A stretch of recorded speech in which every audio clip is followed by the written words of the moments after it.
स्वागत है आपका self study classes Vishwamit Jain YouTube channel में। जो साथियों स्टार्ट हो चुका है आज का इस सेशन। सभी लोग एक बार वीडियो को लाइक कर देंगे और सेल्फ स्टडी क्लासेस ऐप को डाउनलोड कर लेना, ठीक है। सेल्फ स्टडी क्लासेस ऐप में दोस्तों आपके लिए 2020 टेस्ट सीरीज लॉन्च की गई है जो कि बिल्कुल फ्री है, ठीक है। तो इस सप्ताह में 2 दिन होती है, रविवार और गुरुवार को। तो इस सीरीज से आप जुड़ सकते हैं सेल्फ स्टडी क्लासेस ऐप में। और जूनियर सुपर टेट का एक नया बैच स्टार्ट होने वाला है। जो भी हमारे master cadre, Punjab master cadre वाले साथी हैं या फिर जूनियर सुपर टेट वाले साथी हैं, उनके लिए 2 सितंबर से नया बैच स्टार्ट होने वाला है। तो इस बैच से आप जुड़ सकते हो और अपना अध्ययन हिंदी साहित्य का शुरुआत से कर सकते हो दोस्तों, ठीक है। चलिए और देखते हैं यहां पर हिंदी साहित्य का एक संपूर्ण कोर्स है जो आप इसमें एडमिशन ले सकते हो दोस्तों। आज और इसका प्राइस 1000 रहेगा, उसके बाद इसका प्राइस बढ़ जाएगा सितंबर से, ठीक है। तो जिन भी साथियों को दोस्तों इसमें एडमिशन लेना, हिंदी साहित्य संपूर्ण कोर्स, इसमें एडमिशन लें। साथ ही 10,000 प्रश्नों की टेस्ट सीरीज भी लॉन्च की गई है। 10,000 प्रश्नों की टेस्ट सीरीज में दोस्तों आप भाग ले सकते हैं और इस टेस्ट सीरीज में अपनी प्रैक्टिस कर सकते हैं, चाहे आप किसी भी एग्जाम की तैयारी कर रहे हो। हिंदी साहित्य के 10,000 प्रश्नों की टेस्ट सीरीज, ठीक है, इसमें भाग लें। इस सेल्फ स्टडी क्लासेस ऐप का दोस्तों आपको लोगो दिख रहा है इस प्रकार से। आपको प्ले स्टोर में जाना है, सर्च करना है सेल्फ स्टडी क्लासेस और दोस्तों डाउनलोड कर लेना है अपने ऐप को। चलिए स्टार्ट करते हैं आज का ये सेशन। हिंदी साहित्य की कुछ शुरुआत से अपन पढ़ लेते हैं दोस्तों, कुछ अध्ययन कर लेते हैं आज, है ना। तो जितने भी हमारे साथी हैं जिन्होंने भी अभी तक वीडियो को लाइक नहीं किया है, वो सभी साथी एक बार वीडियो को लाइक कर दें और दोस्तों इस सेशन से जुड़ जाएं। चलिए आपको बताना है सबसे पहले कि हिंदी के प्रारंभिक काल को वीर गाथा काल नाम किसने दिया है। हिंदी के प्रारंभिक काल को वीर गाथा काल नाम किसने दिया है, सभी लोग बताएंगे। उत्तर क्या हो जाएगा बताएं। हिंदी के प्रारंभिक काल को वीर गाथा काल सभी को चयन करना है।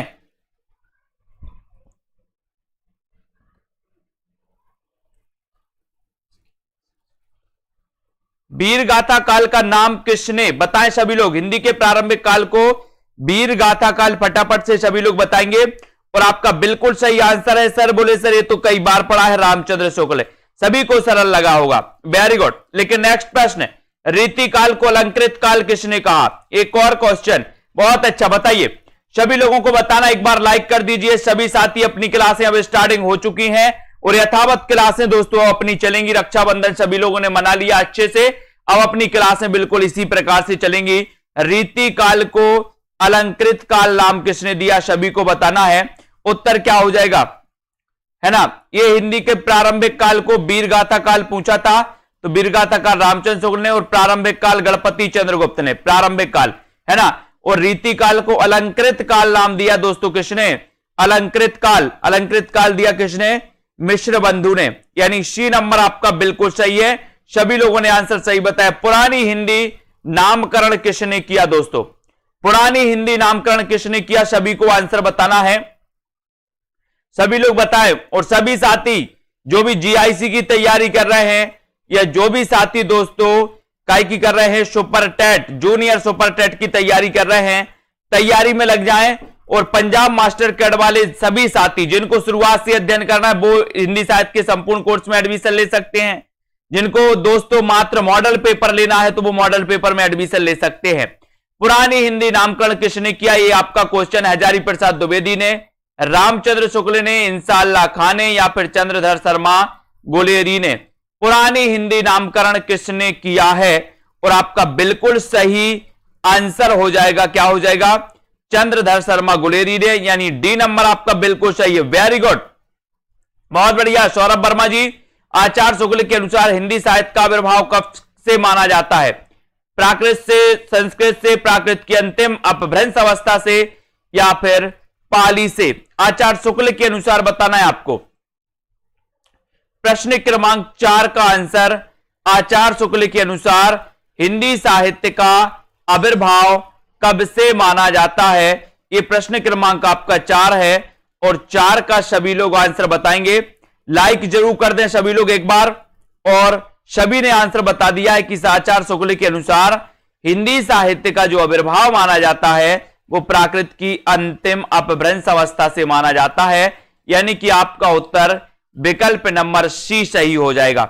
सी नंबर सही है, बहुत बढ़िया। जया नीतबाल जी, सी नंबर सही है। इनमें से काशी नागरी प्रचारणी सभा के संस्थापकों में कौन नहीं है? नहीं है पूछा है। सबसे पहले तो यही है कि काशी नागरी प्रचारणी जो सभा है इसकी स्थापना कब हुई थी, ये क्वेश्चन भी कई बार आया है। अर्शदीप जी 1893 में, 1893 में ये काशी नागरी प्रचारणी सभा की स्थापना हुई थी। अब इसके संस्थापकों में कौन नहीं है, ये आपका क्वेश्चन है प्रश्न क्रमांक 5 का। तो आपको बताना है, और आपको पता है नागरी प्रचारणी पत्रिका पूछी जाती है एक। नागरी प्रचारणी पत्रिका कब प्रकाशित हुई, तब आपका उत्तर होता है 1896। नागरी प्रचारणी पत्रिका पूछा जाए तो 1896, नागरी प्रचारणी सभा की स्थापना पूछी जाए तो 1893 है ना। और इनमें से रामचंद्र शुक्ल के संस्थापकों में नहीं है, यानी कि आपका उत्तर यहां पर डी नंबर जो है वो बिल्कुल सही है। डी नंबर सही है। हिंदी साहित्य का अतीत के लेखक कौन है? प्रश्न क्रमांक 6 का आंसर आपको चयन करना है। हिंदी साहित्य का अतीत, इसके लेखक कौन है? विश्वनाथ प्रसाद मिश्र, विश्वनाथ त्रिपाठी, श्याम सुंदर दास या फिर गणपति चंद्र गुप्त। हिंदी साहित्य का अतीत, हिंदी साहित्य का अतीत के जो रचनाकार हैं, जो लेखक हैं, वो लेखक कौन है? ये प्रश्न क्रमांक आपका 6 है और 6 का आंसर आपका क्या हो जाएगा? हिंदी साहित्य का अतीत बताइए। तो बहुत सारे लोगों ने आंसर बता दिया विश्वनाथ प्रसाद मिश्र, यानी कि आपका जो ए नंबर है, ए नंबर विश्वनाथ प्रसाद मिश्र, वो बिल्कुल सही है।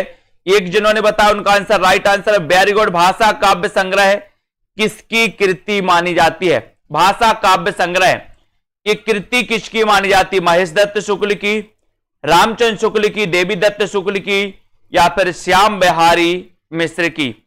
भाषा काव्य संग्रह ये किसकी कृति आपको चयन करना है? सभी लोग बताएं प्रश्न क्रमांक 7 में। 7 का आंसर आपको चयन करना है। अच्छा क्वेश्चन है। गीता प्रजापति जी बताइए। कुबेर जी, भाषा काव्य संग्रह किसकी कृति है? 7 नंबर का आंसर आपको चयन करना है। और साथ में आपने बता दिया कि सर ए नंबर में टिक लगा दो, महेश दत्त शुक्ल। ए नंबर आपका बिल्कुल सही है, बहुत बढ़िया। A number right answer, very good. अगला क्वेश्चन है दोस्तों, यहां पर किस लेखक के इतिहास ग्रंथ में सर्वप्रथम हिंदी साहित्य का काल विभाजन मिलता है? काल विभाजन किस में मिलता है? किस लेखक के इतिहास ग्रंथ में? प्रश्न क्रमांक 8 का उत्तर बताना है। किस लेखक के इतिहास ग्रंथ में? सभी लोग बताएंगे। 8 का आंसर सभी को बताना है। अपनी क्लास में पूरी यथावत चलेंगी, है ना। और दोस्तों सभी लोग बने रहें, तैयारी लगे रहें। किस लेखक के इतिहास ग्रंथ में सर्वप्रथम हिंदी साहित्य के इतिहास का काल विभाजन मिलता है? तो आपको पता है D number, very good. D number आपका बिल्कुल सही है ना। George Grierson. हिंदी साहित्य के प्रथम काल को वीर काल किसने कहा? दोस्तों वीर काल बताना है आपको। हिंदी साहित्य के प्रथम काल को वीर काल किसने कहा है? संतोष जी प्रश्न क्रमांक 9 का आंसर बताना है। नीरज जी बताइए, वीर काल हिंदी साहित्य के प्रथम काल यानी कि आदि काल को वीर काल किसने कहा? ये आपका क्वेश्चन है। मिश्र बंधुओं ने, राहुल सांकृत्यायन ने, विश्वनाथ प्रसाद मिश्र ने या डॉक्टर राजकुमार वर्मा ने? राम कुमार वर्मा है, राम कुमार, है ना। तो हिंदी साहित्य के प्रथम काल को वीर काल किसने कहा? ये आपका क्वेश्चन है, प्रश्न क्रमांक 9 है। अच्छा क्वेश्चन है। सभी लोग सेल्फ स्टडी क्लासेस ऐप जरूर डाउनलोड कर लें। और आपका सही आंसर है प्रश्न क्रमांक 9 में आंसर है विश्वनाथ प्रसाद मिश्र, यानी कि दोस्तों आपका सी नंबर बिल्कुल सही, वेरी गुड। सी जिन्होंने बताया राइट आंसर। हिंदी भाषा उद्गम और विकास के लेखक कौन है? प्रश्न क्रमांक 10 का आंसर बताना है। हिंदी भाषा उद्गम और विकास के लेखक कौन माना जाता है? ये प्रश्न क्रमांक आपका 10 है। 10 का आंसर आपको बताना है। हिंदी भाषा का उद्गम और विकास के लेखक कौन है? और यहां पर सही आंसर जाएगा उदय नारायण तिवारी, उदय नारायण तिवारी, यानी कि डी नंबर आपका बिल्कुल सही है। डी जिन्होंने बताया है उनका आंसर बिल्कुल सही है कि डी, हिंदी भाषा उद्गम और विकास के जो लेखक माने जाते हैं वो लेखक माने जाते हैं डॉक्टर उदय नारायण तिवारी। ठीक है, दगा दिया बहुत सारे लोगों ने सी, है ना, क्योंकि हिंदी साहित्य का उद्भव और विकास हजारी प्रसाद द्विवेदी का हिंदी साहित्य का उद्भव और विकास है, जबकि यहां हिंदी भाषा उद्गम और विकास पूछा गया तो उदय नारायण तिवारी। पढ़ा है आपने पहले, आदिकाल में किन ग्रंथों की प्रधानता रही है, किन ग्रंथों की प्रधानता रही आदिकाल में, बताइए। प्रश्न क्रमांक 11 में वीर ग्रंथ की, शाकी, रासो या फिर सूफी ग्रंथों की। आदिकाल में किन ग्रंथों की प्रधानता रही है, ये आपका क्वेश्चन है। अच्छा क्वेश्चन है और प्रश्न क्रमांक 11 में आपको चयन करना है और उत्तर जाएगा सीधा सीधा जाएगा रासो साहित्य की, यानी सी आपका बिल्कुल सही है। सी नंबर सही है। सोनू जी, अनूप ओझा जी, सी नंबर सही। हालाते कन्हैया, ये किसकी रचना है? हालाते कन्हैया, बताएं हालाते कन्हैया के रचनाकार कौन है? हालाते कन्हैया ये किसकी रचना है? पूरन भगत की है, विद्यापति की है, अमीर खुसरो की है, या फिर इनमें से कोई नहीं, यानी कि प्रश्न क्रमांक आपका 12। हालाते कन्हैया ये किसकी रचना है? 12 में आपको राइट आंसर बताना है और सीधा आंसर आपका जा रहा है सी नंबर की तरफ, यानी कि अमीर खुसरो। हालाते कन्हैया के रचनाकार कौन है? अमीर खुसरो। सी नंबर आपका बिल्कुल सही, वेरी गुड आंसर, है ना, वेरी गुड, बहुत बढ़िया। जय मयंक जस चंद्रिका के रचयिता का नाम बताना है आपको। जय मयंक, आसान क्वेश्चन है, सरल क्वेश्चन है। जय मयंक जस चंद्रिका, इसके रचनाकार कौन है? बहुत ही सरल क्वेश्चन है, आप लोगों ने सारे क्वेश्चन पढ़े हुए हैं। कुरैशी जी, जय मयंक जस चंद्रिका के रचयिता कौन माने जाते हैं? कमेंट में लिखें, फटाफट से वीडियो को लाइक करते रहें। और जो भी हमारे साथी जीआईसी की तैयारी कर रहे हैं, जो भी साथी जूनियर टेट की तैयारी कर रहे हैं, है ना, इस प्रकार से दोस्तों आप हिंदी साहित्य के कोर्स में एडमिशन ले सकते हैं, हिंदी साहित्य को पढ़ सकते हैं। ठीक है, जय मयंक जस चंद्रिका, आपको 13 का आंसर बताना है और 13 में आपका राइट आंसर है मधुकर कवि, यानी कि डी नंबर आपका बिल्कुल सही है, डी राइट आंसर। भविष्यत कहा के रचयिता कौन है? भविष्यत कहा के रचनाकार कौन है? पुष्पदंत हैं, स्वयंभू, धनपाल या फिर सरहपा? ये तो बिल्कुल सभी को पता है। बोले सर हम भविष्य के लिए धन का संचय कर रहे हैं। काय के लिए कर रहे? भविष्य के लिए धन का संचय। तो भविष्यत कहा के रचनाकार कौन है, ये क्वेश्चन आपसे पूछा गया और आपका बिल्कुल सही है, भविष्यत कहा। भविष्य के लिए धन का संचय सभी लोग करते हैं, सभी लोग करते तो धनपाल, धनपाल यानी सी नंबर, धनपाल आपका बिल्कुल सही हो जाएगा, है ना। परमात्मा प्रकाश के रचनाकार कौन है? एक मैंने 10,000 क्वेश्चन की टेस्ट सीरीज लॉन्च की है दोस्तों हिंदी साहित्य की। ये 10,000 क्वेश्चन आपके हिंदी साहित्य से रिलेटेड किसी भी एग्जाम के लिए बहुत ही इंपॉर्टेंट हैं। ये 10,000 क्वेश्चन की टेस्ट सीरीज मात्र 599 में इसमें आप एडमिशन ले सकते हो और आराम से पढ़ सकते हो दोस्तों। परमात्मा प्रकाश के रचनाकार कौन है? ये 15 का आंसर आपको बताना है। अच्छा क्वेश्चन है और सभी को पता है। योगिंदु या जो इंदु, कहीं कहीं जो इंदु नाम मिलता है, कहीं कहीं योगिंदु मिलता है। प्रतिभा वर्मा जी, बी नंबर आपका बिल्कुल सही है, वेरी गुड। अब्दुल रहमान कृत संदेश रासक है, क्या है संदेश रासक? महाकाव्य है, खंड काव्य है, प्रबंध काव्य है या फिर मुक्तक काव्य है? अब्दुल रहमान कृत संदेश रासक क्या है? संदेश रासक क्या है, ऐसा आपका क्वेश्चन है। 16वां नंबर है, सभी लोग बताएंगे। सेल्फ स्टडी क्लासेस ऐप जरूर डाउनलोड कर लें। अब्दुल रहमान कृत बताना है। अपन ने कई बार पढ़ा है कि सर अब संदेश दूर नहीं, दूर अब्दुल रहमान, है ना, अब्दुल रहमान है ये, ठीक है। और संदेश रासक इनका क्या है? खंड काव्य है, यानी कि बी नंबर है। ये आदिकाल का इसे मेघदूत कहा जाता है दोस्तों, ये रचना आदिकाल की मेघदूत कहलाती है ना। और हजारी प्रसाद द्विवेदी ने हिंदी की प्रथम रचना माना संदेश रासक को और प्रथम कवि माना अब्दुल रहमान को, इस प्रकार से, ठीक है। आदिकालीन हिंदी काव्यधारा में उपलब्ध नहीं है, क्या नहीं है? आदिकालीन हिंदी काव्यधारा में जैन साहित्य उपलब्ध नहीं है, सिद्ध साहित्य उपलब्ध नहीं है, नाथ साहित्य या फिर सिख साहित्य उपलब्ध नहीं है। तो आदिकालीन हिंदी काव्य धारा में उपलब्ध नहीं है। 17 का आंसर आपको चयन करना है। सभी लोग बताएंगे उत्तर क्या हो जाएगा। जैन साहित्य तो है, सिद्ध साहित्य है, सिख साहित्य है, लेकिन क्या उपलब्ध नहीं है दोस्तों? क्या नहीं है? ये नहीं है। कौन सा? सिख साहित्य। ठीक है, सिख साहित्य नहीं है ना, वेरी गुड, सी नंबर सही है। नाथ साहित्य है, सिख साहित्य नहीं है, सिद्ध साहित्य, जैन साहित्य है। ये सी आपका बिल्कुल सही हो जाएगा, सी नंबर, वेरी गुड, बहुत बढ़िया आंसर। कौन सी भाषा आदिकाल की है? 18 का क्वेश्चन बताइए, कौन सी भाषा आदिकाल की है? सभी लोग बताएंगे। लाइक जरूर करते रहे, शेयर करते रहे अपने मित्रों तक, और सेल्फ स्टडी क्लासेस ऐप पर बने रहे दोस्तों। अब यथावत आपकी सारी क्लासें चलेंगी। जिन भी साथियों को एडमिशन लेना है, जिन भी साथियों को दोस्तों पढ़ना है, बहुत अच्छे से विस्तृत ट्रिक से पढ़ना है, कौन सी भाषा आदिकाल की है ये आपसे पूछा गया तो लगभग सभी लोगों को पता है, डिंगल पिंगल।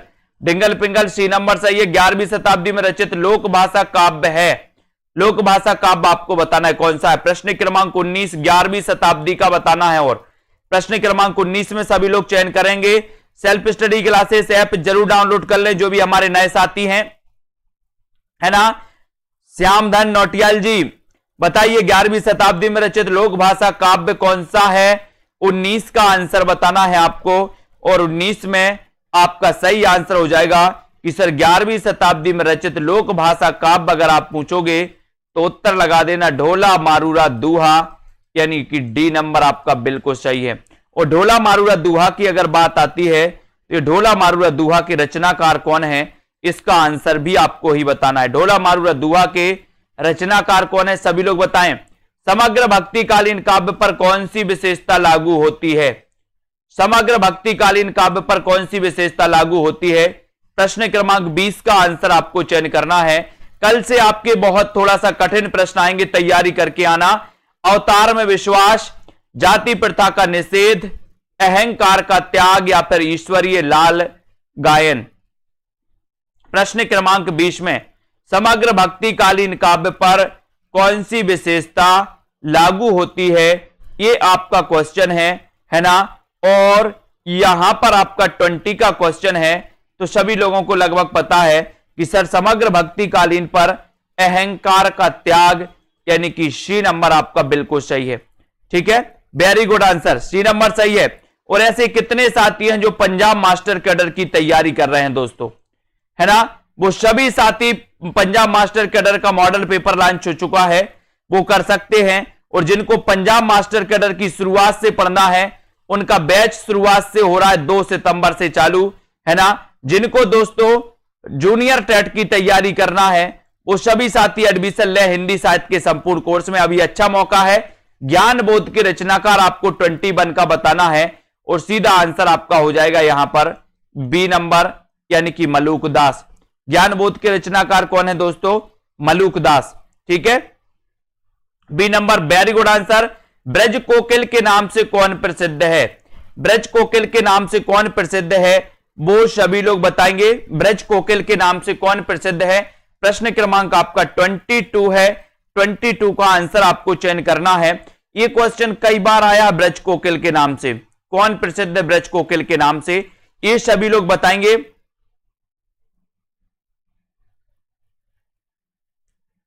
ब्रज कोकिल के नाम से प्रसिद्ध है कौन? प्रश्न क्रमांक 22 का आंसर, और 22 का आंसर है दोस्तों सत्यनारायण कविरत्न, यानी कि बी नंबर, सत्यनारायण कविरत्न आपका राइट आंसर है। Very good, be very good answer, बहुत बढ़िया। समस्या पूर्ति किस युग की विशेषता? अगला ही क्वेश्चन आपसे पूछा जाता है। सभी लोग अपने मित्रों तक लाइक शेयर कर दिया करें, है ना। और दोस्तों लगे रहे। अनामिका गौंड जी, साइंस सृष्टि, बताइए समस्या पूर्ति किस युग की विशेषता है? प्रश्न क्रमांक 23 में।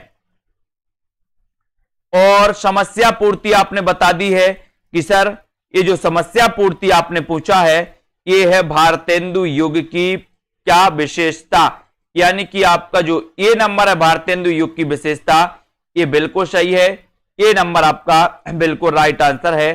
प्रयोगवाद की जन्मदात्री पत्रिका पूछा है दोस्तों, पत्रिका, है ना। वैसे आपसे अगर कभी पूछा जाए कि प्रयोगवाद की शुरुआत होती है, तो शुरुआत होती है तार सप्तक से, लेकिन जन्मदात्री पत्रिका दोस्तों आपने पढ़ा होगा, है ना, अधिकांश इसी को प्रतीक पत्रिका पूछा तो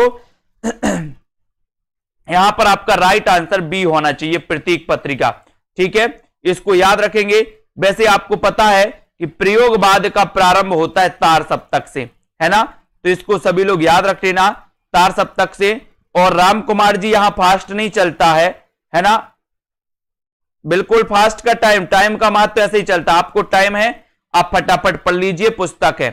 प्रयोगवाद की जन्मदात्री पत्रिका अपन को याद रख लेना है, प्रतीक पत्रिका है ना। इनमें से कौन सा कभी दूसरा सप्तक में शामिल है? फास्ट ट्रेन तो नहीं चलती यहां पर, जिसको फास्ट भागना है वो भागते चले।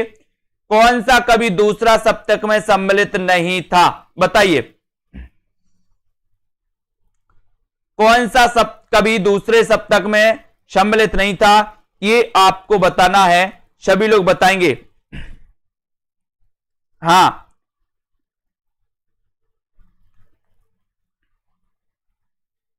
दूसरा सप्तक में सम्मिलित नहीं था, कौन सा है? 25 का आंसर आपको चयन करना है, 25 का सभी लोग आंसर बताएंगे। और वो नहीं थे कौन? मुक्तिबोध। ट्रिक बताइए दूसरी की ट्रिक बताइए। यहां पर तो आपका डी नंबर सही होगा, मुक्तिबोध नहीं थे, ये तो तार सप्तक के थे, है ना, तो यहां पर आपका डी बिल्कुल सही है। दूसरे की ट्रिक बताइए जिन्होंने भी पढ़ी है। अनंत देवी प्रसाद के किस नाटक की पात्र है? सभी लोग बताएं, सभी लोगों को चयन करना। यहां पर अनंत देवी प्रसाद के किस नाटक की पात्र है ना। जो पेड मेंबर हैं, जिनकी पेड क्लासें हैं दोस्तों, जिन्होंने कोर्स में एडमिशन लिया है, उनकी क्लास होती है एक 5 बजे और एक शाम को 6:30 बजे, ये 2 क्लासें उनकी होती हैं। नया बैच स्टार्ट होगा, उसकी लाइव क्लास और होगी दोस्तों कितने बजे? 2:30 बजे, है ना। ये जो नया बैच 2 सितंबर से स्टार्ट होने वाला है, उसकी 2:30 बजे होगी। बाकी ये लाइव क्लास अपनी 9 बजे होती है दोस्तों, ये वाली जो कॉमन रहती है सभी के लिए। अनंत देवी प्रसाद के किस नाटक की पात्र है? ये 26 है और आपका उत्तर होता है स्कंदगुप्त, है ना। ये पूरे के पूरे नाटक किसके? जयशंकर प्रसाद के। राजश्री किसका नाटक? जयशंकर प्रसाद का। ठीक है, यहां पूछा जाएगा स्कंदगुप्त का। वेरी गुड, अमिता जी, मोहित जी, ध्रुव स्वामिनी, बैसाख, ये सभी प्रसाद जी के नाटक हैं, है ना। अगला क्वेश्चन है, सती चंद्रावली और अमर सिंह राठौर नाटकों की रचना किसने की है? बताइए। सती चंद्रावली और, बहुत बढ़िया, बहुत सारे लोगों ने ट्रिक बता दी। सती चंद्रावली और अमर सिंह राठौर नाटकों की रचना किसने की है? हाँ, जीआईसी का लगा है, तैयारी करते रहो, जीआईसी का लगा है, सो पहले से तैयारी करना चाहिए। सती चंद्रावली और अमर सिंह राठौर नाटकों की रचना किसने की? प्रश्न क्रमांक 27 का आंसर बताना है। राधाचरण गोस्वामी, बालकृष्ण भट्ट, भारतेंदु हरिश्चंद्र या प्रताप नारायण मिश्र? सभी लोगों को 27 का आंसर बताना है और 27 में आपका उत्तर हो जाएगा क्या? राधाचरण गोस्वामी, यानी कि आपका ए नंबर जो है वो बिल्कुल सही है, A number right answer. Very good. Bharatendu कालीन किस उपन्यास से आधुनिकता की शुरुआत मानी जाती है? भारतेंदु कालीन किस उपन्यास से आधुनिकता की शुरुआत मानी जाती है? चयन करिए सभी लोग, किस उपन्यास से मानी जाती है? रानी केतकी की कहानी से, परीक्षा गुरु, 100 जान 100 जान या फिर चंद्रकांता से? प्रश्न क्रमांक 28 का आंसर आपको चयन करना है और 28 में सभी को पता है कि सर आप भारतेंदु कालीन किस उपन्यास से, तो वो उपन्यास है परीक्षा गुरु। और परीक्षा गुरु के रचनाकार कौन है? श्रीनिवास दास, है ना। 1882 इसका रचना काल है परीक्षा गुरु का। ठीक है, तो इतनी चीजें याद रखना है यहां पर। मादा कैक्टस नाटक किसने लिखा? मादा कैक्टस नाटक बताना है आपको, ये किसने लगा? 29 का। मादा कैक्टस नाटक किसने लिखा है? सभी लोगों को बताना है। अच्छा क्वेश्चन है दोस्तों, वीडियो को एक बार लाइक जरूर करेंगे सभी लोग।